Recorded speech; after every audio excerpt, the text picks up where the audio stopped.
Retirement didn't blow up because of one big expense.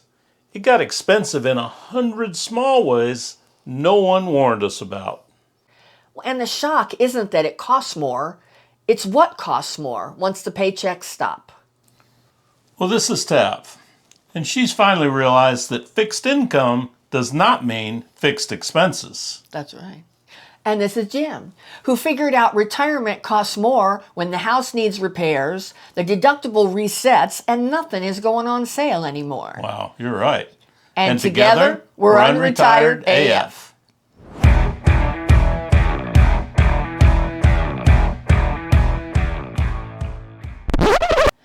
Well, hello and welcome to today's episode of the Unretired AF podcast, the podcast created especially for the over 60 rabble-rouser crowd. And today we're going to be talking about why retirement costs more.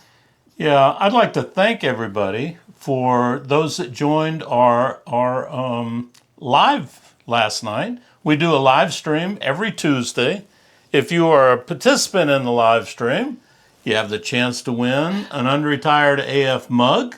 We'd love to see you there. We'd love to see your name get in the hopper and your chance to win.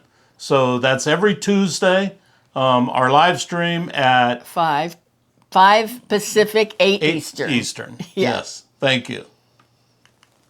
The expenses nobody budgets correctly. Well, I think for a lot of people who stop working before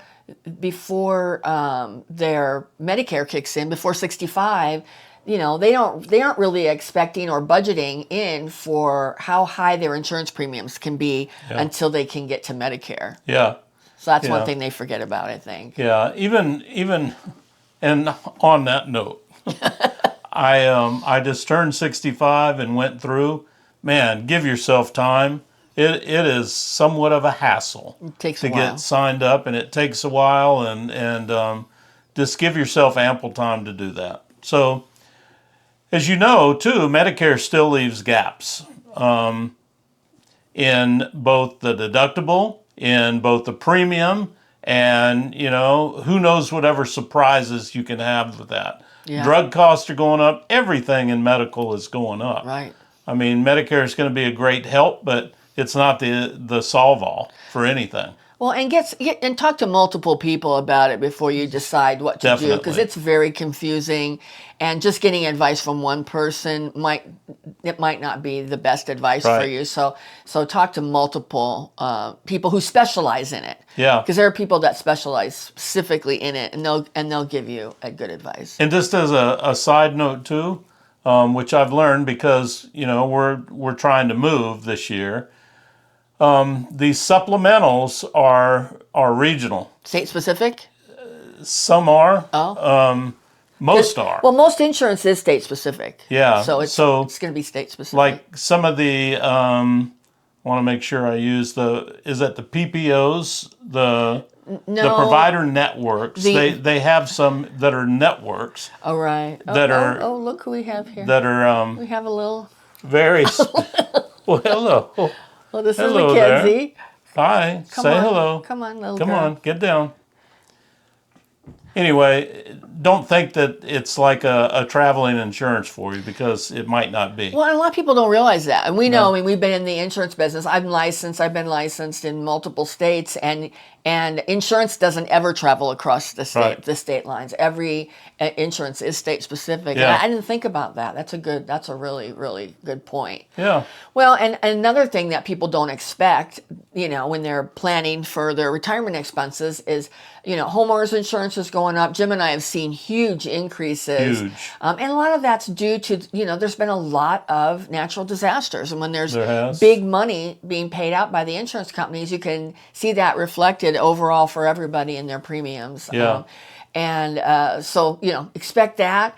Also taxes. That's why Jim and I are looking at living rurally, because the property taxes in rural areas is significantly less than even in small towns. In fact, sometimes the small towns we've looked at are 5 to 10 times more than in the rural areas, because there's a lot less people trying to carry all those services that the town's trying to provide. So so that's something that people aren't really expecting. And then just fees. It seems like there's additional fees everywhere for everything. I mean, things that are just coming out of the blue. Right, exactly. Yeah. One thing that can hit hard is home repairs. Yeah. Home repairs can hit hard without steady income. And you ask, well, okay, so you don't do your home repair. But what happens if, like, say you have a parent living with you, or your spouse or even you becomes disabled? Yeah. You got to build ramps. You got to have grab bars. You got to have walk-in tubs. You got to modify the bathrooms. You got to modify the kitchens. None of that happens for free. Right. There are programs that help. Right. Don't get me wrong, but they're not going to be instantaneous. Right. And there's probably a long waiting list to do that. Right. So just know that kind of stuff can hit you. Yeah. And it's unexpected. You don't even know it's coming. People aren't thinking about it. People aren't anticipating it. It's not one of the things that they think about. Right. So that's it. That's something to look at. Another thing is, we've all seen the rising cost of utilities. I mean, everything has gone up. It's gone up a lot. Maintenance fees, we're all, not all, but some people are doing maintenance on everything themselves, doing their own car maintenance, maintaining their yard or their pool themselves. But some people are not. A lot of people aren't. A lot of people are paying. I mean, we have services like for our boat. We have somebody that dives underneath and cleans the bottom, and we have somebody that comes and cleans out the blackwater tank. I mean, there's plenty of services. Whatever you do, there's services involved in it, and a lot of things. And we don't think about those. Those are like, they creep up on us, so similar to the subscription charges. Yeah. All of a sudden, you've got all these services you're paying for, and people just aren't thinking about it. Yeah, and a lot of that is tied to the labor rate. Yeah, unfortunately. Right. And people are getting more for labor, and not that it's not deserved, but it just seems to, a lot of these things in the last couple years have just gone. Well, it's the cost of living. Crazy. It's the cost of living. If the cost of living wasn't so crazy, I mean, it's directly tied to the labor rate.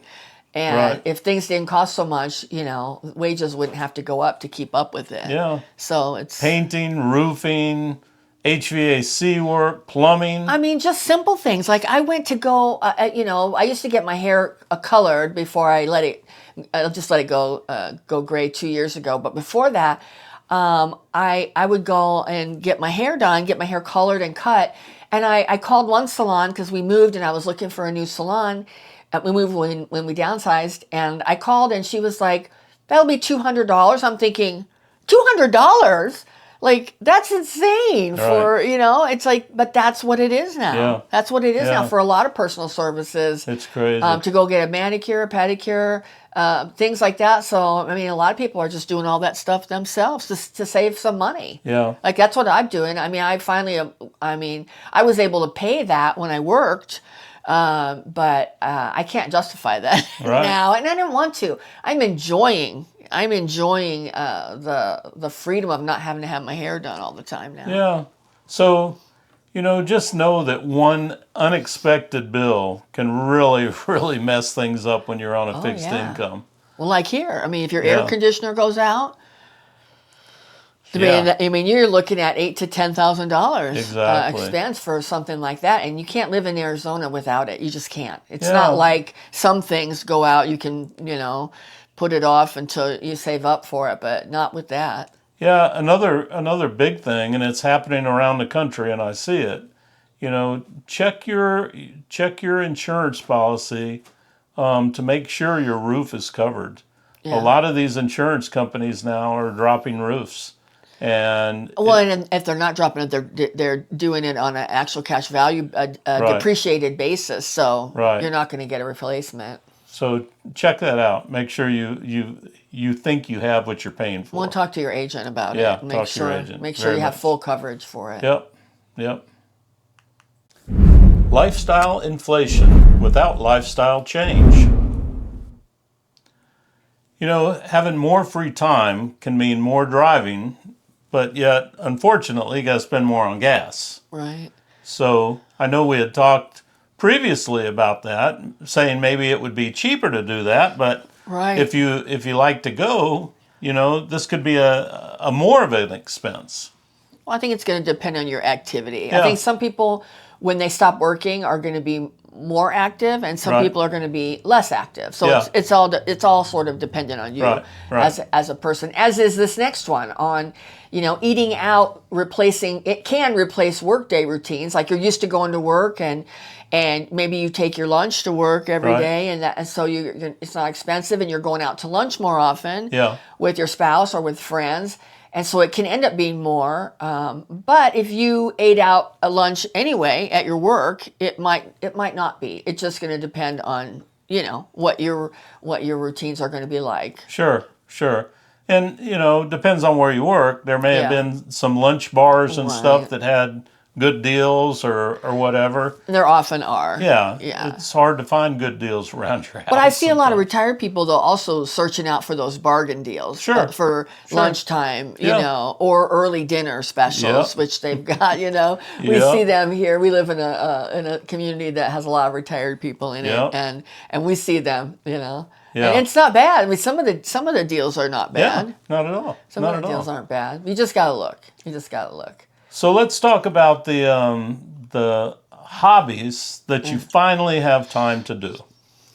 So some of them, you know, I love to play golf. I think in the area we live, there's some of the finest golf courses in the world.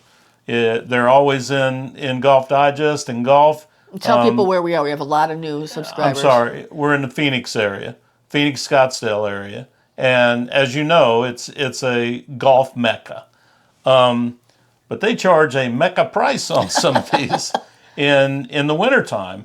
So we have what's called snowbirds here, and it gets flooded here because, you know, we generally have nice sunny weather. Yeah. So courses that in the summertime you can pay, I'm going to say at a low and I'm talking the real nice courses. A low would be 75 to a high of 150. This time of year are probably 200 to 400 around. And there's not many free tee times. I mean, it's just crazy that in the wintertime, how many people, how many companies, how much entertaining is done in here in golf outings that people come and they spend that big money. Now, for us, we've got a little kind of a municipal course close to us that we call it the Goat Ranch. In the summertime, I can pay it for, I think it was like $22.50 with a cart. And I think when you first started playing, it was like $15, wasn't it? Yeah. And, 3 years ago. And right now, it's 75. Yeah. So that kind of stuff, and it's not any better than it was. Right. It's just a little not warmer. any better. Yeah. So, you know, you might need to search around for some cheaper hobbies. I know that I kind of limit it now to maybe once a month instead of a couple times a week like I can do in the summertime. So, and there are some out there. There's outdoor activities that are reasonable. You know, you can fish, you can cycle, you can hike, you can bike, you can walk. If you don't want to go outside, even though, I mean, the weather is gorgeous here. I know a lot of places that it's not. I mean, we're very, very fortunate here. But if you're snowed in or it's cold, you know, you can learn to play a musical instrument like the guitar. You can draw. You can volunteer. You can write. You can read. And you can do some online learning. Yep. Yeah. So I think all of those are available, and they're always available. You got to just decide what you want to do. Yeah.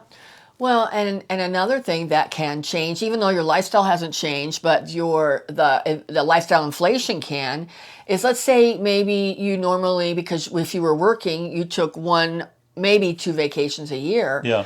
And now a lot of times people when they aren't working anymore, they have more time, so they want to travel more. So that's something that can increase your costs and expenses really quickly. But I also know that there are plenty of people out there who are traveling and doing it on a budget, and it's not impacting the quality or the fun that they're having traveling. No. Maybe they're just going to maybe some different places that aren't the traditional hotspots of where you would go that would be super expensive. Right. I know a lot of people are foregoing Europe right now, and it seems like a lot of people are going to Asia, and their money is stretching a lot farther there. Right. Yeah. So let us know in the comments if you're still out there traveling and where you're going, and if you're finding any specific areas that are bargains. I don't think you have to give up traveling, but I think I think one of the themes of our channel is just being flexible and being willing to adapt and at least look at other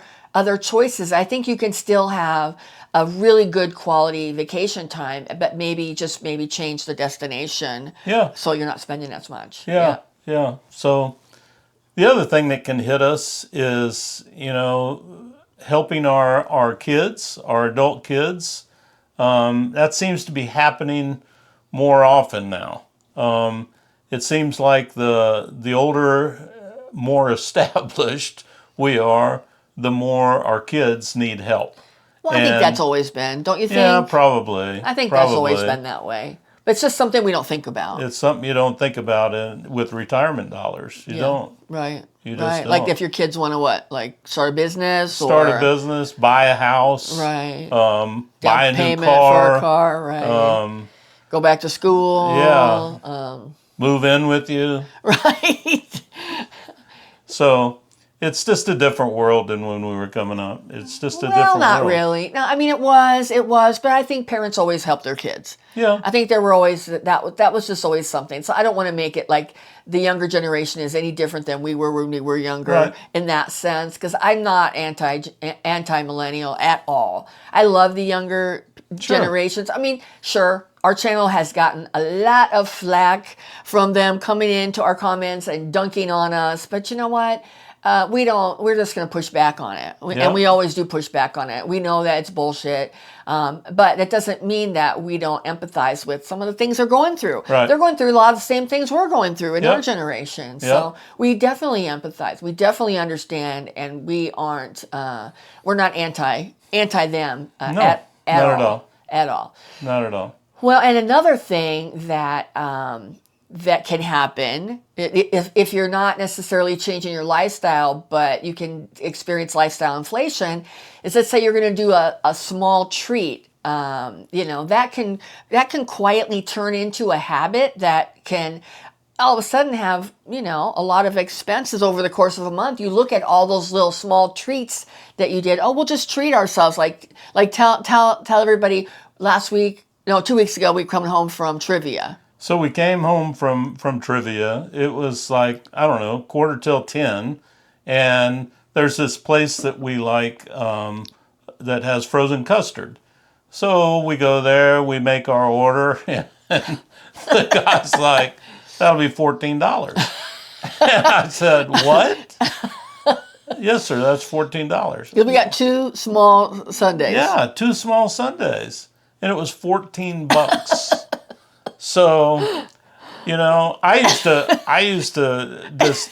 And we ate it in the car. I couldn't understand these Starbucks people. Right. How they can spend $5 a coffee. And then I looked at myself spending $7 for a friggin' custard. Right. Well, and you brought up a great point. I mean, the specialty coffees, all of them, not just Starbucks, the Dutch Brothers, the Human Bean, the Black Rock Coffee. I mean, all of these coffee places.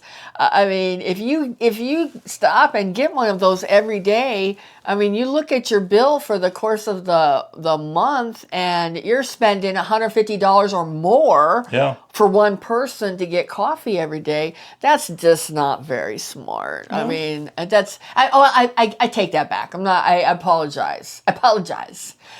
It is it's not something I would do. Yeah. It's not something I would do. I would just get the coffee because you could get the best kind of coffee and have coffee for a month at home. But that's just me. Well, it's those same people that, either by themselves or as a group meet at McDonald's or Burger King every morning. Right. They get their little whatever treats and their coffee and their food, and they sit there and talk, and that's their social hour. And don't you think it's all about priorities and being intentional? Sure. Because I know people have given us a lot of shit on our channel because we have a boat in San Diego. But you know what? We are very thrifty in every other area of our life. I mean, we are really thrifty, not because necessarily we have always had to be, but that's just how we are. Right. I mean, we're very frugal. We're very frugal and not cheap, though. No. I would say we're not cheap. We have really nice things, but we're very frugal about it. And our boat was the same. I mean, when we bought it, it was a POS, but people don't know that. And we fixed it up and restored it ourselves. We did a whole refit on it. Jim did the lion's share of all the work on it. And we have a beautiful boat. But, it's not what people think. Like they looked at. So I apologize about my Starbucks comment.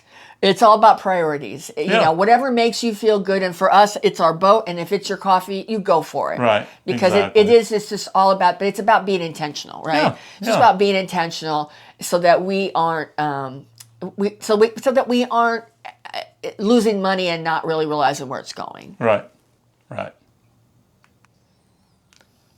If you want to support our channel in a fun way, consider shopping our merch at unretiredaf.com. We have shirts, we have mugs, we have hoodies, and a lot more. And your support enables us to continue creating content for the unretired AF rebels of our generation. How people actually make retirement work. So, people sometimes need to adjust their expectations. We all thought, heck, we lived for. We could travel wherever we wanted to. We could do all the leisure things we wanted to. We could play golf when we wanted to. We could buy the cars we wanted. But for some of us, that's just not a reality because the cost of things has gone up. And if we do that, we're not going to be able to do something else. So I think adjusting our expectations for that is something that we're doing, and I think a lot of other people are too. Well, and I think adjusting your expectations also can stave off any feelings of failure. Yeah. Because then if let's say you had this idea in your mind, the idea that we were all sold on, that we were going to have this life of leisure in retirement. And, we can still be happy, content, but a lot of times that's a choice too. Right. And when we adjust our expectations, we can choose to be happy because life's still pretty dang good. It is. Right? It is. I mean, it's great, I think. Yeah. And another way that people are making retirement work is they are not relying on just one income source. So let's say you don't have retirement accounts. We talked about that recently, that there are, quite a few people who don't. We really don't know what the numbers are because, we talked about it last Wednesday's episode. 48% of people don't have any retirement accounts at all, but that doesn't mean they don't have rental property. It doesn't mean they don't have pensions or, equity in their home. So we really don't know. But one thing that I think our channel was sort of the foundation of our channel, of the unretired aspect of our channel, is that a lot of times people need to create income. They don't need to have a full-time income necessarily, but they need to make up the gap between what their expenses are going to be and what they're going to get from Social Security or from whatever sources that they have. Yeah. So one of the things that we recommend is have multiple streams of income. Do some kind of side hustles. Do something so that you're not just relying on one stream. Right. The other way is really to track your spending instead of just guessing. Right. So, which we all do. We all do that. We all guess too low. We guess way too low. So know exactly what you're spending each month. Track that for a couple months so you know. Yeah. Now, of course, utilities and that are seasonal. and stuff, but you can get a pretty good idea from 1 month to the next what things are going to cost. Here, utilities can be a huge factor in the summertime. Yeah. I mean, really big. Yeah. You know, our bill right now, this time of year, is running like $40. In the summertime, it'll run $400. Right. So Big difference. it's a huge difference. Yeah. A huge difference. Yeah. So just know exactly what you're spending and not Right. guessing what you're spending. Take the time to make sure you know. Well, and like we talked about in Monday's episode, you know, check your subscriptions too. Right. Check your bank statement. Make sure if you've got anything on there that you're not using, you know, get rid of that stuff. Yeah. Because, you know, I mean, we need to trim as much as we can, especially if it's, you know, stuff we're not using or that we're not even utilizing. Exactly. So why keep paying for it? Right. Right. Another way that people are making retirement work for them is they're downsizing when it makes sense.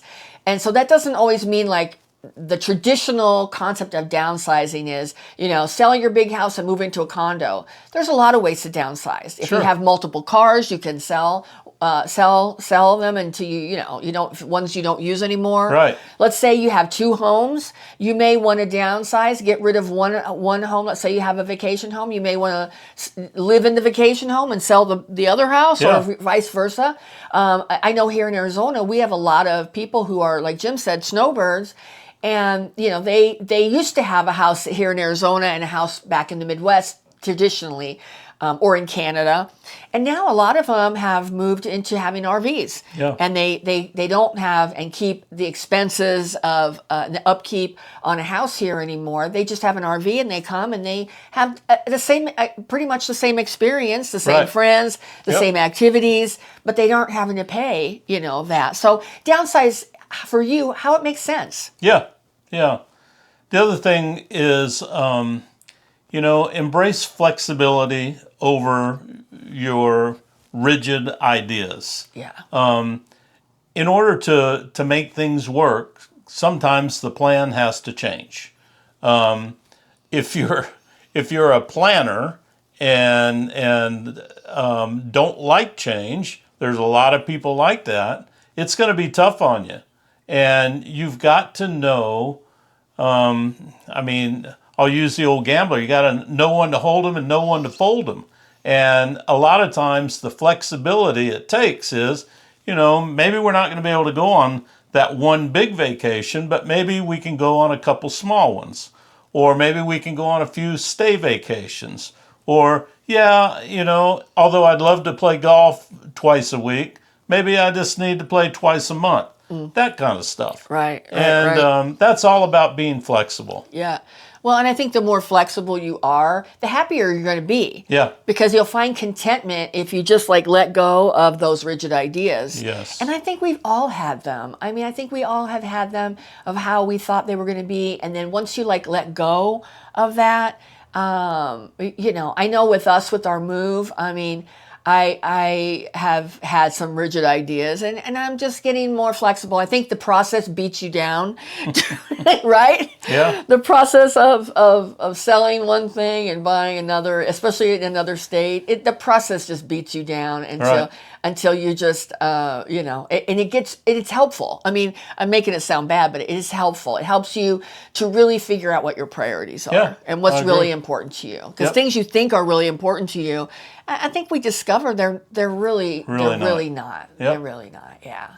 Well, and you know that kind of goes along with letting go of comparison and shame, because I think a lot of times we hold on to those rigid ideas because we feel like if we don't hit that target, there's a lot of emotion attached to that. There's a lot of shame and there's a lot of embarrassment. Right. And we compare ourselves to others, those that made it, those who had the $1 million accounts, those who did everything right. You know, our community is not about that. Our community is, you know, we cheer on those who you know, accomplish their goals. We're not nasty to anybody, but we're also not going to participate in shaming anybody, Right. no matter where they are, no matter what happened, because a lot of times, everybody has a backstory, and Sure.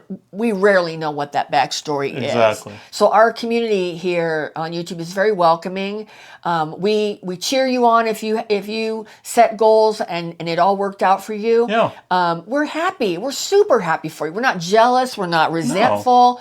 And neither are most of I think the majority of our viewers. Right. But we also have empathy and compassion, because we know a lot of people didn't have that same pathway. They experienced medical issues, job loss, various things happened. Life happened. Shit happened. Yep.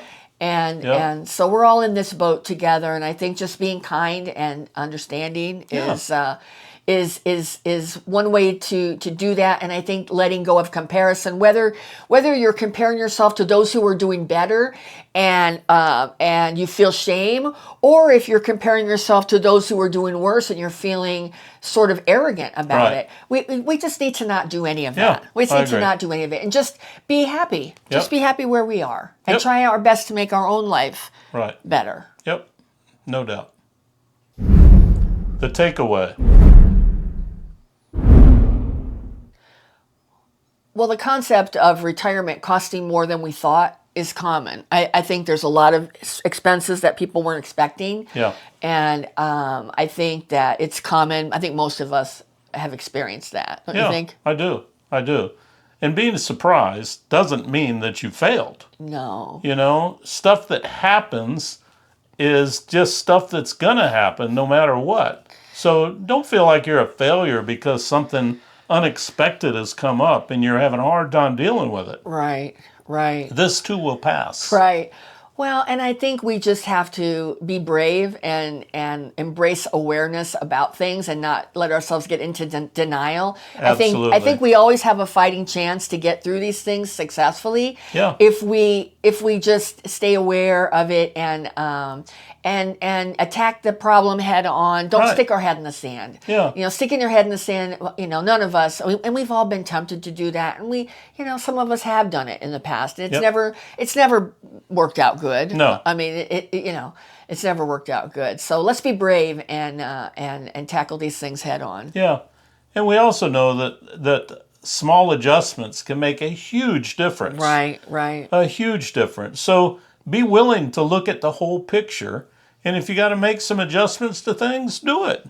Don't feel guilty about it or bad about it or anything. Yeah, Just don't. Exactly, because I think staying adaptable and staying flexible is what's going to keep your sanity. It's going to keep our sanity as a group, as a generation. I mean, I think that flexibility is going to save our mental health. Yeah. And don't let anybody tell you that there's only one way to do this. There is no wrong way, and the only right way is the way that you decide to do. So don't let anybody shame you telling you you're doing something the wrong way, because there's no single right way. Yeah, there's a lot of different variables. Yeah. There are. Yeah. So, if you guys like what we're building here, our merch helps support the show. Yeah. And without you guys, we wouldn't have a show. Yeah. So we appreciate each and every one of you. Well, and we really enjoy creating this content. We're trying to reach sort of what we think is sort of a segment of the boomer and the Gen X population that's largely being ignored. Yeah. I mean, it seems like a lot of the retirement content is for a different group. Right. It's for the group that has has all their shit together and and I'm not saying there's anything wrong with that, but that's not who we are. I mean, our group is for everybody, but we're a little bit more. I don't know. I think we're just rebellish. We're rebellish. That's exactly it. That is exactly it. So when you support our merch and you go out into the world with your Unretired AF T-shirt on, you are flying the Unretired AF flag and I think we need to design an Unretired AF flag. Maybe we will. I would fly it on our flagpole. Maybe we will. And you know what? It just lets people know that you are. That you're a rebel, that you're unretired AF. Yeah. And we've had a lot of people ask in the comment section what AF means. And maybe we could just say, just briefly, AF is an acronym that the kids use, and it means like to the max, like you're unretired to the max. But it's a little coarse. I'm not going to say it because we're monetized with YouTube now, and I don't want to get in trouble. But I'll put it right here in a sort of a cloaked version that you'll figure out what it means. But that's what our channel means, and it just means that we're unretired to the max. Yeah, we're rebels, and we aren't going to go quietly into the night. Right. And we had somebody say, I read a comment earlier talking about, well, if you're working, you're not unretired. Well, I don't think they said it like that. No, okay, that's the way I read it. But if you're retired from your main job and you've got side gigs and you're doing what you got to do to make it, you're still unretired AF. No. And you're even still if you're part not, of our clan. Even if you're not earning at all, I mean, it's just about staying engaged. Yeah. It's just about staying engaged, right? I mean, a lot of us are still earning, but that's not a requirement, because we have quite a few subscribers and who are not working, who are fully retired, not earning anymore. But they are rebels, and they have the same sort of rebel spirit that we do, and they're welcome here. Everybody's welcome here. Yeah. And we have young people who watch our show. You don't even have to be in our age range. You don't have to be a Gen X or a Boomer. We have young people that watch our show. We know you. We see you, and we appreciate your support too. So anyway. Yeah. So I'd like to say thank you to our members, our subscribers, and our viewers. Yes. Without you guys, we can't do any of this. No. You give us a reason to do this. We really enjoy making this content. We're still having fun, even though it is a lot of work. And we're still learning, and we mess up all the time. Yeah, we are. Hopefully we got the sound right. Thank you guys. You cut us a lot of slack on the stuff that we don't get right, and we appreciate it. Yeah. We appreciate all your comments too. Yeah, this is episode 162. 162. Yeah. That's a lot of episodes. That is. We have a comment section. Yeah. If you have any comments on retirement costs that are costing you more, what you've done to help bring it under control, let us know. Right. We'd love to read what you have and what your views are on it. So, well, and anything that was unexpected, that you weren't thinking when you made out your plan of what your expenses were going to be, things that you're like, oh, I didn't remember that. Yeah. Let us know in the comments so our viewers can see that. Yep. So again, thanks to all our members. Yeah. Well, we're not slowing down. And neither should you. And together, we're Unretired AF.